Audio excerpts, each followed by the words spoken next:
ఇది కూడా ఒక రకమైన చేతగానితనమే.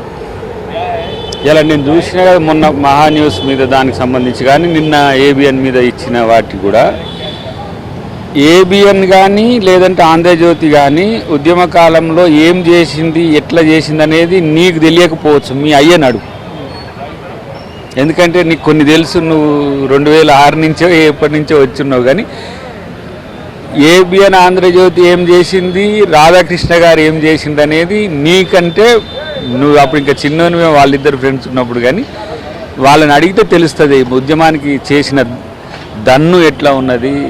ఇలా ఏబిఎన్ ఆంధ్రజ్యోతి అనేది తెలుసుకుంటే మంచిది. ఏంటంటే ఇప్పుడు చేసేవన్నీ కూడా లంగ పనులు దొంగ పనులు చేస్తారు. చేసిన తర్వాత అంటే మాత్రం వాళ్ళకు నొచ్చుకుంటారు, తప్పులు చేస్తారు, దబాయిస్తారు. మళ్ళీ ఎవరు అనొద్దు, ప్రశ్నించొద్దు. మరి ఇన్ని సంవత్సరాల పాటు నీకు అనుకూలంగా ఉండే మీడియా అంతా రేవంత్ రెడ్డి గారి మీద, కాంగ్రెస్ పార్టీ మీద, రాహుల్ గాంధీ గారి మీద, సోనియా గాంధీ గారి మీద దుమ్మెత్తిపోసిండ్రు. ఇష్టం వచ్చినట్టు తమ్నేల్స్ పెట్టిండ్రు, ఇష్టం వచ్చినట్టు మాట్లాడిండ్రు. ఆ రోజు కాంగ్రెస్ పార్టీ ఇట్లనే ఉందా? ప్రజాస్వామ్యయుతంగా తెలుసుకోవాలి. దాడులు చేస్తారంటే తప్పకుండా ప్రతి దాడులు వాళ్ళు మళ్ళీ ఎదుర్కోవాల్సి వస్తుంది. దీని ఇప్పుడు మనం ఇది మాట్లాడితే ఏమంటున్నారు, మీకు ఆంధ్ర మీడియాకు కాంగ్రెస్ వాళ్ళు సపోర్ట్ అంటున్నారు. మరి ఆ రోజు తెలియలేదా? మీరు ఏ ఆంధ్ర మీడియానైనా మీకు వ్యతిరేకం చేసిందా మీకు తెలంగాణ ఉద్యమ కాలంలో?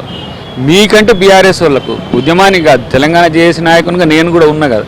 మరి ఆ రోజు అంత ప్రచారం చేయకుండానే, అంత మద్దతు ఇవ్వకుండానే సమాచారం అంతా తెలంగాణ ప్రజలకు చేరేసిందా? మీకు అనుకూలంగా ఉంటేనేమో అందరి మీడియా, మీకు అనుకూలంగా లేకపోతేనేమో ఆంధ్ర మీడియా.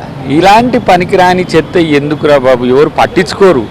ఇంకా నేనేమంటున్నానంటే మనోని యొక్క డిగ్రేడ్ చూస్తుంటే పిటి అనిపిస్తుంది తప్పితే ఆవేశం రావట్లే.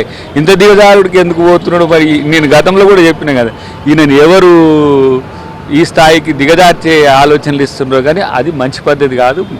మీడియా అంటే అందరి మీడియా, అన్ని ప్రాంతాలకు సమమైన ఇచ్చిన మీడియానే. కాబట్టి ఇప్పటికైనా ఎవరైతే గుడ్డిగా వీళ్ళని నమ్మి గతంలో పూర్తి సపోర్ట్ చేసిన మీడియా ఎవరన్నా ఉంటే ఆత్మపరిశీలన చేసుకోండి. ప్రజాస్వామ్యయుతంగా ఉండడం అనేది మీడియా లక్షణం. ఇప్పుడు అట్లా అనుకుంటే మరి ఇండియా మీడియా ఉన్నది, వాళ్ళనేమంటాడు? ఇంగ్లీష్ మీడియా, హిందీ మీడియా ఉన్నది, వాళ్ళనేమంటాడు? వాళ్ళు కూడా వేస్తారు కదా, మరి వాళ్ళని అంటాడు అట్లా. కాబట్టి ఇదంతా కూడా చేతగానితనంతో వస్తున్న అసహనం. దీన్ని సరిదిద్దుకోకపోతే వ్యక్తిగతంగా కూడా తనకి నష్టమని తెలియజేస్తుంది.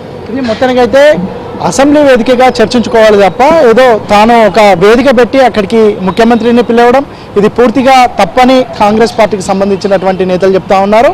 ఇక కేసీఆర్ కానీ, కేటీఆర్ కానీ, హరీష్ రావు కానీ ఏమైనా ప్రభుత్వం తీసుకుంటున్నటువంటి విషయాలపైన అభ్యంతరాలు ఉంటే ఖచ్చితంగా అసెంబ్లీ సమావేశాలు ఉంటాయి. అసెంబ్లీ సమావేశాలకు వచ్చి వాటిపైన చర్చించవచ్చు. వాటిపై తమ డిఫరెంట్ ఆఫ్ ఒపీనియన్ ఏదైనా ఉంటే తెలియజేయవచ్చు అని కాంగ్రెస్ నేత అద్దంకి దయాకర్ చెప్తున్నారు.